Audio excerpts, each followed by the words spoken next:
Ու մի օր ձկները բառերս գողացան, իմ փրկության հանուն ուրիշ ոչինչ, իմ բառերը հերթով արծաթ ձկներ դարձան, ու լողացին գետում լուռ ու հանգիստ։ Ես մնացի անբեռ ամբար մի բանաստեղծ, որ կարոտով աչք է գցում ջրին,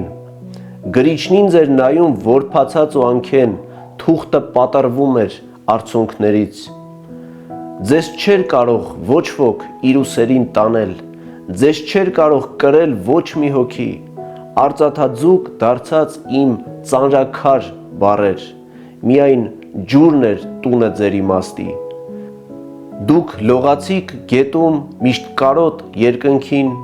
ոչ ոք չկասեցրեց ընթացքը ձեր, հիմա ետ եմ եկել, դարձեք սիրտս կրկին, ես ազատ եմ այս պարզ գետակի պես։